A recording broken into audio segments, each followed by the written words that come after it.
the Irish just make a statement, he's not underrun it. Just make the announcement. And somebody, by the way, that would be a good leak. Funny how the Democrats want to endorse leaks and hacks. Should you think maybe Chris Matthews should face charges for encouraging somebody to break the law and leak information on Donald Trump's taxes, which would be a felony? Because didn't they accuse Donald Trump of encouraging somebody to hack Hillary Clinton's server, even though it was no longer active and that would have been impossible at the time he said it? There's two sets of rules. Whoops, I'm sorry, your mic wasn't up. She thought you were gone already. Sorry. There's two sets of rules, though. We all know that. There must be. So he thinks that would be a good leak. Yeah. Please, if you're listening, that would be a good leak. Oh, really? I mean, seriously. Yeah. What was the lady's name at the IRS? What was it? What's that? With a G. Lerner, Lois Lerner. Lois So Lerner. Maybe she's retired, but there's bound to be somebody over there that, is of a like mind who might just be willing to release that stuff. You never know. I doubt it. It could happen. It could happen. Same strange things could happen. Exactly. Let me get to the phones real quick here, and then Chris and I got a couple things we want to talk about as well. Dustin, thanks for holding on. You're on the air. Yeah, thanks for taking my call. Yeah, Yep. So I just wanted to comment on this this grant going to this private school. I hope that it does go to the Supreme Court and they do hear it, because I have kids that go to a public school, and we're consistently getting budget cuts every year after, and now we're up to 28, 29 kids in a class. So if we have extra money to dole out to schools, that should go back to the public schools where the taxpayers are paying for that. So when a private school opens up, they know they're privately funded. They're private for a reason. So if they need their playground fixed, they need to go back to their private donors and ask them for more money. But just Dustin, do you know what this program was all about?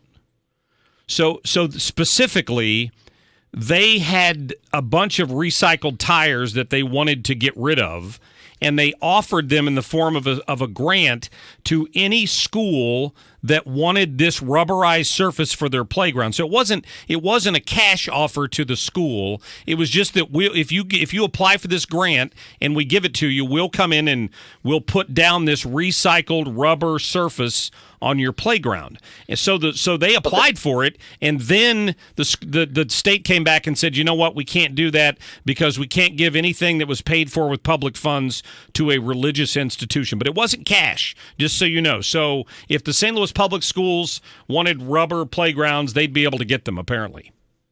Okay, well, I mean, I have no problem with that. If the public schools don't want the rubber playground, that's fine. They can have that. But as far as cash grants go and the money, or, if it costs a bunch of money to have these tires ground up, then the private schools should have to kick in a little bit of that also, so that the funding isn't coming all from the state or all from textiles. I'm assuming you're against vouchers. Actually, I'm not. No? But that would be giving public money to a private school. Right, but everybody, if I had a kid that was in private school, I could send them wherever I wanted also. And also, if I got a tax voucher and my kids go to public school now, I would definitely shop around. So, I mean, so long as it's fair for everybody, I'm all for the tax voucher. But I don't think that one group should get more than another. All right, so Dustin. Long as it's evenly distributed. Thank you for the call. I appreciate that. Chris, thoughts? Me personally, I don't have a problem with government money going to religious schools as long as that money is not used to proselytize. If it's used for what you're talking about, a grant for a playground, I don't have any problem with that. This has gotten so out of control. My mother retired. She used to be work for a company that taught Title I reading and math in Catholic schools in the city. And because this company that my mom worked for got government money, when she went into one of the classrooms and it had a picture of Jesus or a cross or something on there, they had to cover it up. Because While she was in the room? While she was in the room, anything having to deal with religion had to be covered up. I mean, it's just, we've heard this 1,000 times when we talk about, separation of church and state. That's not in the Constitution. And that whole premise was to protect churches from the government, not the other way around. And Correct. It's just gotten so out of hand. Well way put. out of hand. I remember when Bernie Sanders said he supported the idea of vouchers. Remember that? Yeah. During the election, and it was a big deal. But then when you read it closely, what he was talking about was a you would only be able to use your public money at another public school. Yeah. So you wouldn't be taking any money to a private school. But the problem is, and I heard Speaker Tim Jones talking about this on the Allman Show this morning, and some teachers called in who were upset with him for suggesting that. But the bottom line was, if there's more competition, these schools are going to have to step up their game. And right now, there's no pressure on them to do that. Exactly. It's not. It's a matter of the unions maintaining their power, and they don't want those. They don't want that competition. Yeah, exactly. Let me get to Rebecca, who's been holding on. Rebecca, you're on the line. Hi, Mark. Hi, there. Chris. Hi, Rebecca. Two of my favorite people. Oh, you're sweet. Thank you. Checks in the mail. I have an analogy about the events of this last couple of weeks with dropping bombs on airfields, etc. There's an old movie, and I just absolutely love this movie. It's a Will Smith movie, and it's the original Men in Black.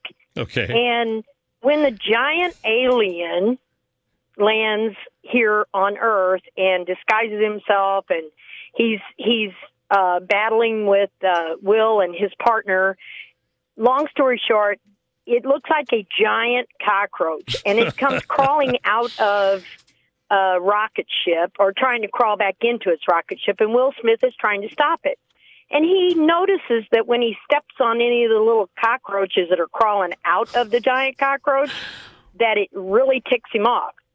So he's trying to get this thing to stop. So every time he steps on one of them, he says, "There's your sister, there's your brother, there's your uncle, there's your auntie."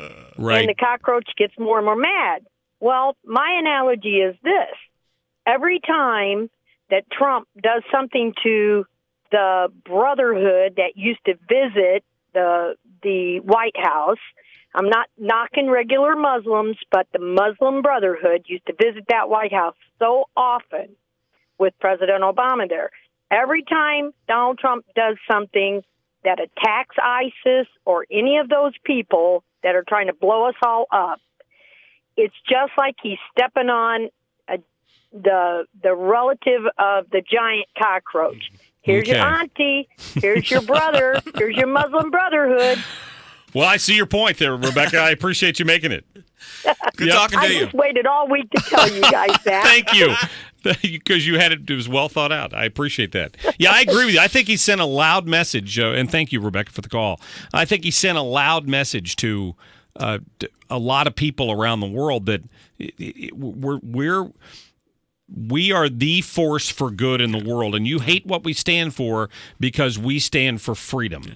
And we're not going to let you get away with spreading this sickness of Sharia law into other parts of the world, and particularly when you're torturing Christians, and there's nobody standing up for those people at all. Yeah, and I bet you the mother of all bombs is pretty loud too. You think? Yeah, I think. Oh, absolutely. That was a loud message as well. Before we run out of time here, real quick. So you sent me a story from England where, remember, the guy crashed the car and crossed the bridge. He killed a bunch of people. He hit the front of the Parliament building, and he got out and he stabbed a police officer to death.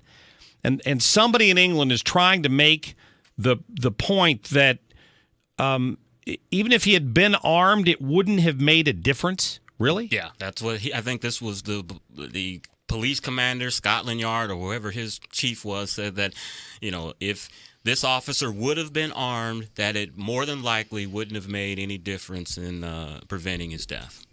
Wow. So an armed police officer against a knife-wielding man wouldn't have made any difference. Wouldn't have made any difference. Whatever. And I was telling you, I don't know if anybody else, the audience has probably seen it, but there's a video going on right now on Facebook where there's a knife-wielding man, and there's literally about probably 10 police officers that are like chasing this man around, and every time he gets close to them, he lunges back with him with a knife, and there's a car that they're all surrounded. I mean, it's something out of a Laurel and Hardy movie or Three Stooges. It's hilarious, and it just poignantly shows that this is ridiculous, this policy of police officers not having guns. Right. No, I agree. Crazy. Yeah.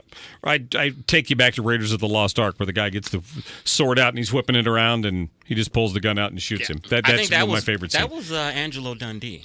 No? Or not Angelo Dundee. The movie with the guy that had thought the it big was knife. Raiders of the Lost Ark. No, that was the guy who had the big giant knife. Oh. It was from Australia.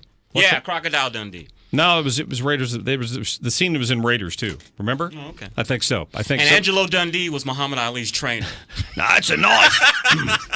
That's nice. Chris Arps, thank you, my friend. Thank you. It's always fun. I appreciate that. 314-969-9797. We'll get some of your phone calls on the other side of the break here. We're going to try to get hold of Catherine Herridge from the Fox News Channel and Genevieve Wood from the Independent Women's Forum. We're going to talk to her about tax day. We'll be right back. You don't have to read my mind to know what... This hour of the Marc Cox Show brought to you by Naputi Wellness, NaputiWellnessCenter.com. Well, we talk about